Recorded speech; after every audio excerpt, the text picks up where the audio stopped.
You can have your Main event of the evening. ready to race to you. These days are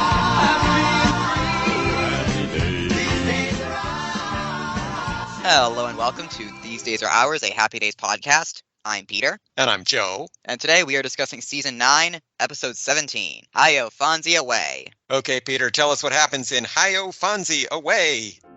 We open at Arnold's, where Al is worried about his present for Fonzie's upcoming birthday, as is Potsy. Cynthia comes in looking for Fonzie right as he comes out of his office. He surprises her with tickets to a Beethoven concert tonight. 2 tickets for the concert tonight. Beethoven is playing. Oh, that's wonderful. Yeah. Although I think you mean that they're playing Beethoven.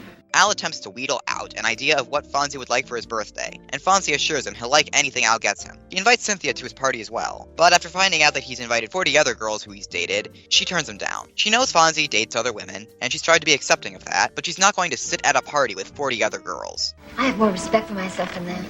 She leaves after telling Fonzie to call her when he's mature enough to make a commitment. Fonzie pours his heart out to Roger, who takes Cynthia's side, and Fonzie attempts to explain himself using a cereal analogy. An analogy? Yeah, a metaphor. A metaphor? Yeah. Where did you learn that word? Cynthia taught him all about analogies and metaphors. That night at the Cunningham house, Joni, Jenny, and Chachi are trying to come up with a present for Fonzie that will outdo the motorcycle they got him last year. We gotta think of something that he wouldn't buy for himself. A brassiere. Marion and Lori Beth return home from shopping for the baby, and then Howard brings in a houseplant from Mother Kelp. Howard spots an ad with a county fair in the newspaper, and delightedly notes that the Lone Ranger will be there. Chachi declares that's their present to Fonzie, a meeting with his idol the Lone Ranger. Fonzie enters, and Jenny nearly spills the beans, and has to be dragged out by Joni and Chachi. Fonzie talks to Howard about maybe possibly settling down with one girl. And maybe it's time that I just, start to, Settle down. yeah. He asks when Howard settled down with Marion, and Howard says they started dating in high school and got married later on. Fonzie asks if Howard ever questions whether he did the right thing, right as Marion calls from upstairs for Howard to come change the baby. Howard admits yes. At the fair, Joni and Chachi report to Howard and Marion that they can only see the Ranger from a distance, and he's booked solid afterwards until he leaves the state. We, just talked to Lone Ranger's manager. You know, he talked to us just like we were nobodies.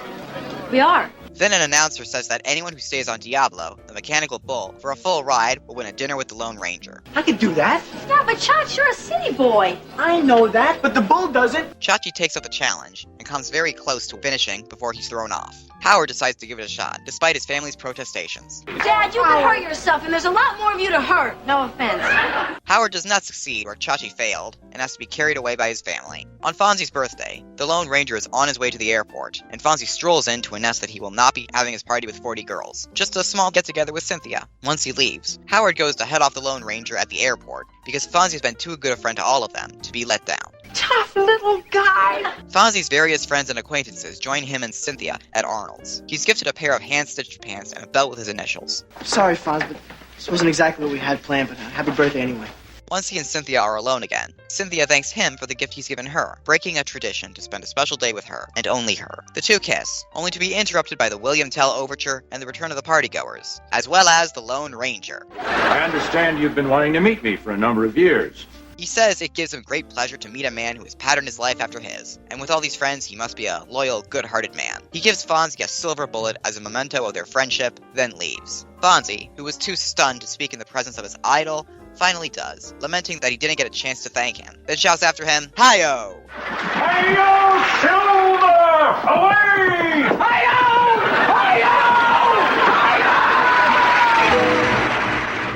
Fonzie and Cynthia are joined by Al, who gives Fonzie one last present, a Lone Ranger lunchbox. I hope you don't have one just like it. Al. Trust me, I don't. This is great.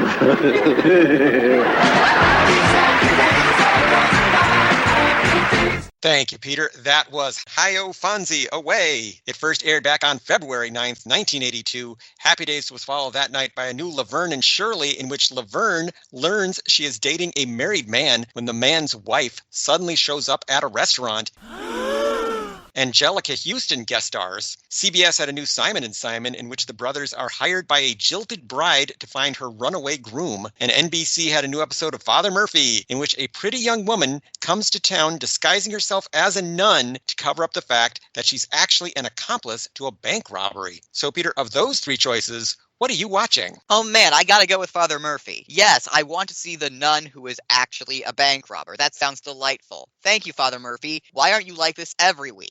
I'm also watching Father Murphy. I have to see The Undercover Nun. And I think Father Murphy learned from its early depressing episodes to have more fun and have more interesting stories. We already had the story about the kids running a casino while Father Murphy is away. Now we have an undercover nun. I think the show is actually getting better. Hi-O Fonzie Away was directed by Jerry Paris and was written by Rich Carell and Fred Fox Jr. This same team wrote last week's episode, A Touch of Classical. And this episode is kind of a direct follow-up to that one. As for guest stars this week, obviously our main one is John Hart as the Lone Ranger. I'd like to say it gives me great pleasure to meet a man who has patterned his life after mine. John was a tall, handsome, prolific actor from L.A. whose stage and screen career lasted from the 1930s to the 1980s. In the 30s and 40s, John appeared in dozens of B-movies, westerns, and serials. From 1952 to 1953, he played the lead role on The Lone Ranger for an entire season, while actor Clayton Moore was in a contract dispute with ABC. Unsolved crimes are a double threat to order and progress in the West. It encourages other men to break the law. Moore eventually returned to the role. After his year as the Lone Ranger, Hart kept appearing in films and TV shows for decades. His movies include The Ten Commandments, Marnie, Viva Las Vegas, The Shaggy Dog, and The Legend of the Lone Ranger. He had a small role in The Courtship of Eddie's Father with Ron Howard. He's also the mad scientist and top billed in the infamous 1973 cult classic Blackenstein. Now, tell me once again, Eddie, what do you feel? That was my middle finger. That's correct. On TV, he guested on I Love Lucy, Perry Mason, The Addams Family, Dallas, Chips, Leave It to Beaver, and many more. This role on Happy Days was his last screen credit before retirement. John died in 2009 at the age of 91. Peter, what did you think of John Hart as the Lone Ranger? This episode doesn't really ask a lot of him except to project gravitas, and I thought he did that very well. He's very believable as someone who can just walk into a room and instantly floor Fonzie just by existing and being himself. And I thought that he did a very good job with the dialogue he was given, which feels very pre-written, but does feel like something that would touch Fonzie's heart. If Fonzie was paying attention at all and wasn't just having his brain fried by the Lone Ranger being there. Basically, John Hart just has to walk into Arnold's and look and sound impressive for a few minutes and then leave. And John is more than capable of doing that. We also have MC Gainey as Elmo, the guy at the fair. What's your name, partner? Duke Cunningham. Let's hear it for the Duke, ladies and gentlemen. What do you say? Stand back there, folks. This could get messy. MC is a character actor from Jackson, Mississippi, whose face and voice have typecast him as criminals, hillbillies, corrupt cops, and other assorted thugs. He's been steadily employed in film and TV from the 1970s to the present. He's probably best known as Tom Friendly on Lost. Okay, I give up. His movies include Django Unchained, Tangled, Terminator 3, Con Air, Sideways, and the Dukes of Hazzard movie, in which he plays Sheriff Roscoe P. Coltrane. Just want you two ought to try leaving a place in better shape than it was when you walked in. His TV credits include The Walking Dead, The X-Files, Bones, Glee, Riverdale, Desperate Housewives, Burn Notice, and many more. Peter, what did you think of MC Gainey as Elmo? He doesn't get a ton to do, but his back and forth with Chachi over their silly names was very fun. What's your name, son? Chachi. You're kidding. But what's your name? Elmo. Oh, that's a good name. I was actually delighted by the character of Elmo, who brings a manic energy to emceeing this ridiculous mechanical bull contest. As for songs, this is a pretty music-heavy episode. During the opening scene at Arnold's, we hear Surfin' Safari by Jan and Dean, Personality by Lloyd Price, Georgia on My Mind by Ray Charles, and Rhythm of the Rain by the Cascades. These are all songs we've heard before. When Fonzie and Cynthia are alone together, we hear an instrumental version of Misty.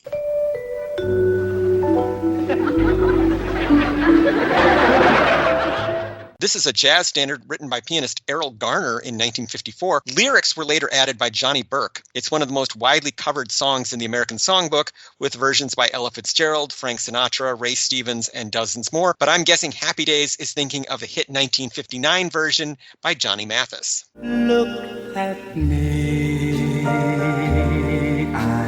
as helpless as a kitten up a tree. Howard interrupts Misty by playing the William Tell Overture. Specifically, we hear the finale of the overture. This piece of music comes from an 1829 opera by Rossini. The Lone Ranger has been using it as his theme song since his radio days in the 1930s. It became the theme to his television show in 1949. A fiery horse with the speed of light, a cloud of dust, and a hearty Hi-Yo Silver. The Lone Ranger. Hi-Yo Silver! Away! I saw a quote once that said, an intellectual is someone who can hear the William Tell Overture and not think of the Lone Ranger. So do you qualify then as an intellectual? Can you hear the William Tell Overture and not think of the Lone Ranger? Nope. I've never even seen anything the Lone Ranger has ever been in, aside from this, and I still think of him when I hear the William Tell Overture. Me too. And during the tag, we hear Blue Velvet by Bobby Vinton. As for cultural and historical references, this entire episode revolves around the Lone Ranger. We've talked about the Lone Ranger many times in our podcast. This long-running Western series started in Detroit as a radio show in 1933. On radio, the character was played by Earl Grazer. In 1949, the Lone Ranger got his own TV show on ABC with Clayton Moore in the lead role.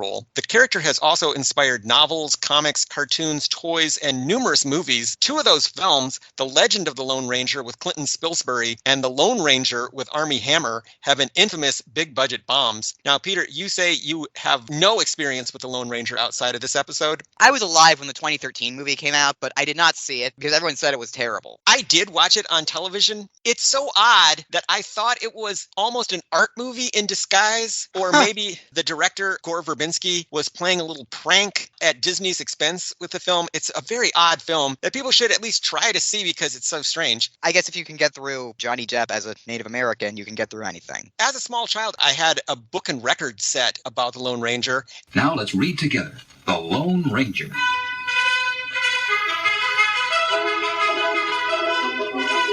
Hi, I'm the Lone Ranger, and this is my horse Silver. We've had many adventures together and done a lot of exciting things. And a little Lone Ranger action figure on a little horse. This episode kind of spoke to me because I did go through a Lone Ranger phase. In any event, the Lone Ranger is about a Texas Ranger named John Reed, who is the sole survivor of an ambush by the Cavendish gang in the late 1800s. Since he's believed to be dead, Reed dons a mask and travels the Old West as a vigilante, accompanied by a Native American named Tonto. Because of his mask and his Native American companion, most people assume the Lone Ranger to be an outlaw, when he's actually a do-gooder. I'm a do-gooder. Many of the tropes associated with the series, including the catchphrase, Hi-Yo Silver Away, go back to the original radio show. Silver is the name of the Lone Ranger's trusty steed. The phrase, Hi-Yo Silver Away, did not make much sense to me until I learned that. It became so ubiquitous in American culture that it's even in that song, Elvira, by the Oak Ridge Boys. For no reason, they just sing Hi-Yo Silver Away. Hi-Yo Silver Away. I just mentioned that the Cavendish gang ambushes the Lone Ranger and shoots everybody except him. In the 80s movie, Cavendish is played by Christopher Lloyd. Oh my God. I almost want to see it because of that. It'd seem too coincidental if the only survivor wasn't wounded. While diagnosing Al's problem at the beginning of the episode, Potsy guesses the Oedipus complex. Hey, that's my area, Al. Psychology. Hey, listen, what's your problem, huh? Oedipus complex? This is a psychoanalytic theory stating that boys go through a phase during which they subconsciously want to have sex with their mothers and resent their fathers. It was first identified in 1899 by Austrian neurologist Sigmund Freud, who named it after a tragic hero of Greek myth. There once lived a man named Oedipus Rex. You may have heard about his odd complex. His name appears in Freud's index because he loved his mother. Peter, what did you think of having a joke about the Oedipus complex on Happy Days? It was unexpected and it was very funny. I can almost feel the writers being bored and wanting to work in some weirder, darker stuff, so they get to do that in this scene. Fonzie and Cynthia discuss the death of Beethoven. Beethoven's dead.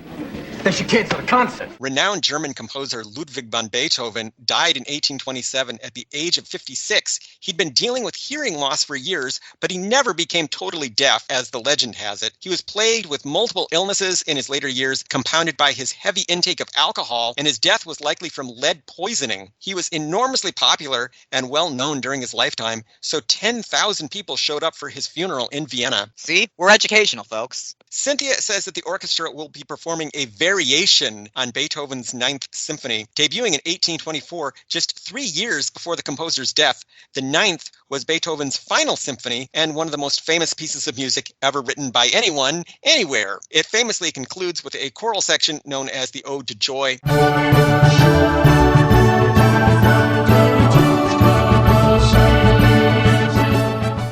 Apparently, some orchestra in Milwaukee thinks they've improved on it, I guess, and they're doing a variation. That's nice. I have to admit, I'm curious about that. It takes chutzpah to look at Beethoven and go, yeah, I can make this better. Maybe they did it. Among the gifts that Al is supposedly considering for his mother is a year's subscription to Playboy magazine. In the 1960s, a Playboy subscription would cost a whopping $10 a year. And I just learned today that back in the 60s, you could buy a lifetime subscription to Playboy for $150. And if you were in a city with a Playboy club, a Playboy bunny would deliver the first issue personally. Wow. I wonder how they decided who was going to do that. Like, did they ask the bunny, or did they just tell her, yeah, go visit this guy and give him his subscription? The bunnies who worked at the Playboy Club lived under a ton of rules, so no, they just told them. Oh, God. Which might be a dangerous assignment, just like going to a random person's house and giving him a magazine. Did they have to wear the bunny costumes while they did that? Oh, heck yeah. Oh, God. Now, when Fonzie describes a variety pack of cereal,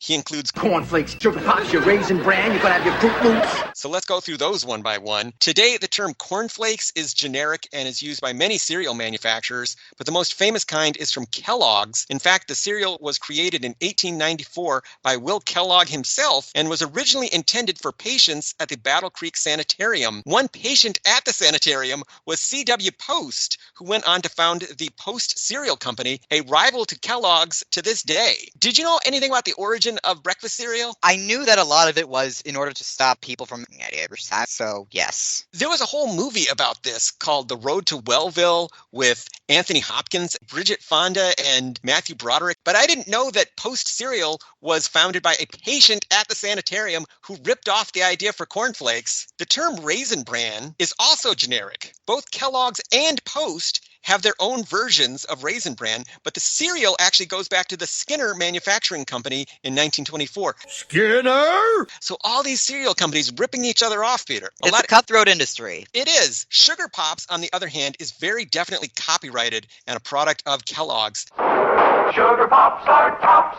The cereal started as Corn Pops in 1950, then changed to Sugar Corn Pops, then Sugar Pops, then Sugar Corn Pops again. In 1984, it finally reverted to Corn Pops, the name it still carries to this day. And Fruit Loops is another copyrighted cereal from Kellogg's, though it only debuted in 1963 and would have been very new to the market at the time of this story. Fruit Loops.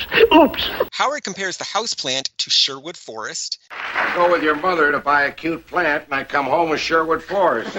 This is a very real forest in the landlocked county of Nottinghamshire in the East Midlands region of England. The story figures very prominently in the legend of Robin Hood. Howard suggests that he and the other characters attend the county fair. What do you know? The county fair just opened this Sunday, Marion. We got to go again this year. There is no such thing as the Milwaukee County Fair, however. What Howard undoubtedly means is the famous Wisconsin State Fair, which is held each year in late July or early August in West Allis, a suburb of Milwaukee. Never mind that Al said that Mother's Day was coming up soon. I'll assume he was just making up a story. Or I guess that's the reason why it's a county fair and not the real state fair, because Happy Days takes historical accuracy very seriously. Marion says that if they can't get the Lone Ranger, maybe Jane Russell is in town. Jane was a busty, raven-haired actress from Minnesota who became both famous and scandalous due to her role in the 1943 Western, The Outlaw. Billy, you mustn't. You'll hurt yourself. And why don't you quit wrestling with me? Despite these notorious beginnings, Jane went on to work in films and television for decades, appearing in such classics as Gentlemen Prefer Blondes and The Paleface. She died in 2011 at the age of 89. The mechanical bull goes back at least to the 1930s, when it was a popular attraction at a New Jersey amusement park, but it gained mainstream popularity through the 1980 movie Urban Cowboy, starring John Travolta. Sunday superstar John Travolta and Oscar nominee Deborah Winger lock horns in a Texas honky-tonk. She rides better than you do. In the box office hits made Boots, Crawling, and Bull a national pastime. You a real cowboy? Depends on what you think a real cowboy is. In the network premiere of Urban Cowboy. That's undoubtedly why it's in this episode. It's kind of forgotten today, but in the early 80s, there was a mechanical bull fad. I guess that kind of makes sense for Happy Days. Happy Days has never been one to ignore a trend, whether it makes sense for the episode or not. They saw this mechanical bull thing happening in the culture, and they just leapt on it. In his delirium, Howard says, "Shane, come back, Shane." He's imitating the famous closing scene of the 1953 Western classic Shane, starring Alan Ladd as a gunfighter. In the end, after shooting the bad guys but getting injured himself, Shane leaves town, ignoring a little boy named Joey, played by Brandon DeWilde, who calls after him to come back.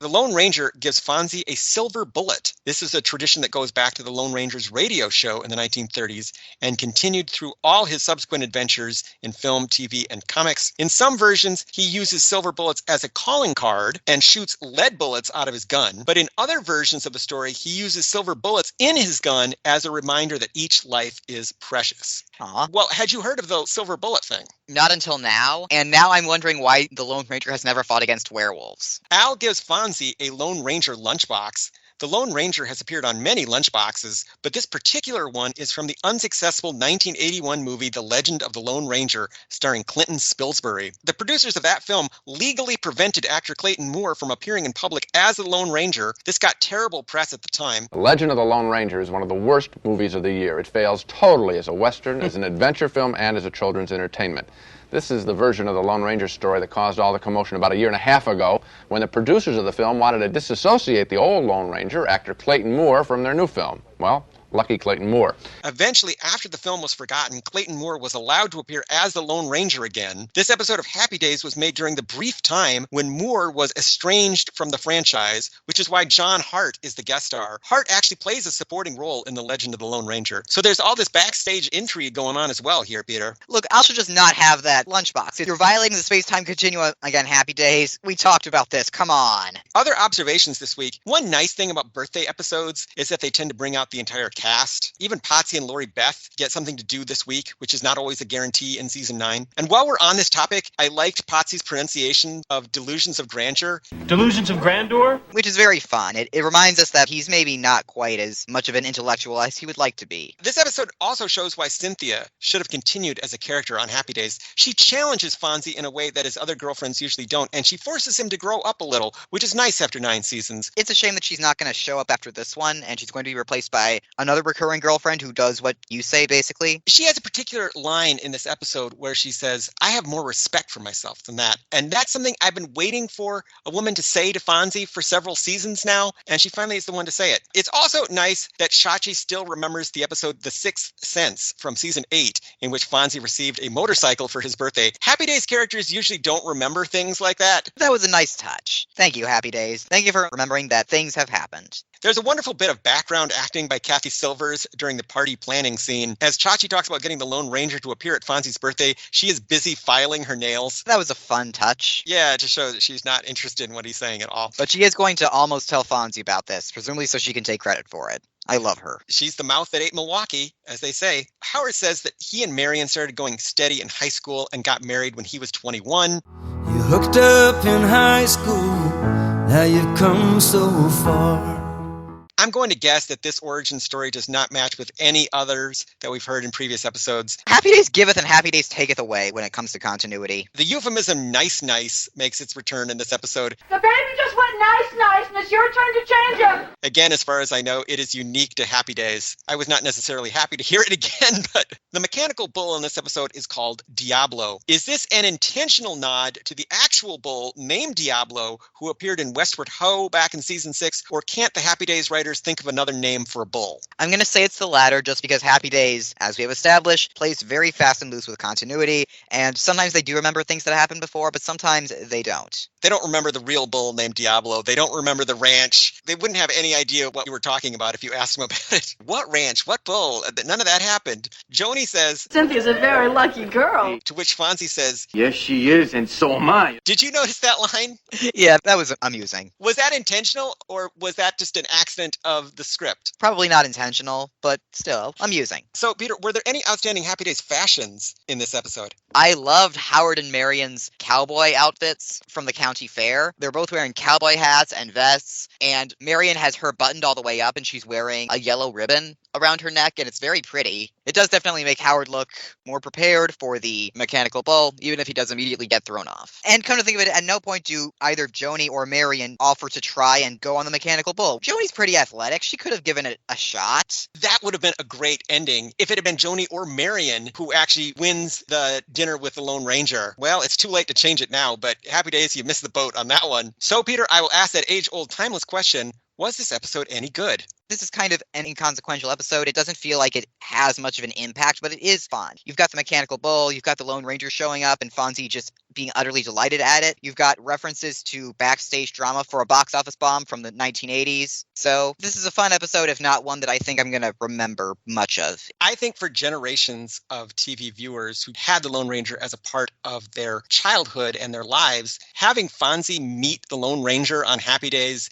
is a major cultural milestone. It is for me, even though I didn't grow up during the heyday of the Lone Ranger, but I did grow up at a time when there were still remnants of the Lone Ranger in the culture. This episode to me was a complete blast from start to finish. I loved the mechanical bull announcer guy at the state fair. I loved seeing Howard try and ride the mechanical bull. I even liked Fonzie's relationship with Cynthia. So for me, this episode was a feast from beginning to end. And I really liked how this one followed up on last week's episode, A Touch of Classical. I wish Happy Days had more continuity like that, where they would continue things from episode to episode. We are going to get more of that next season, spoiler. But all in all, this is one of the more enjoyable episodes from season 9 for me. So a big thumbs up for Hi-Yo Fonzie Away. So Peter, how can people keep up with us and find out about all the wonderful things that we are doing? Listeners can follow us on Twitter at Fonzie Podcast. They can follow me on Twitter at Peter Wolfranc. That's PeterVulfranc. And they can follow me on Twitter at Joe_A_Blevins. They can find this podcast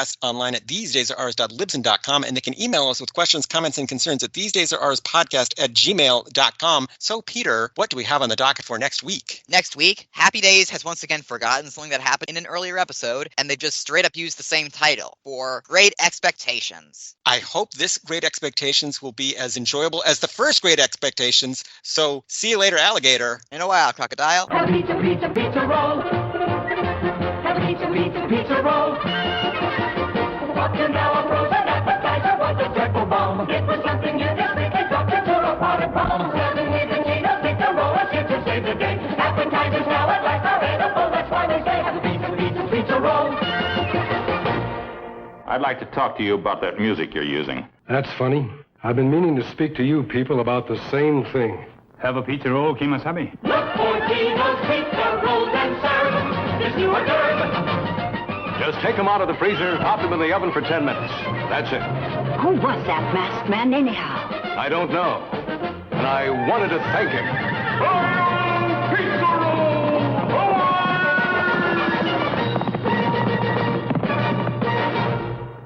Well, Cynthia's a very lucky girl. Hey, yes, she is, and so am I, you know.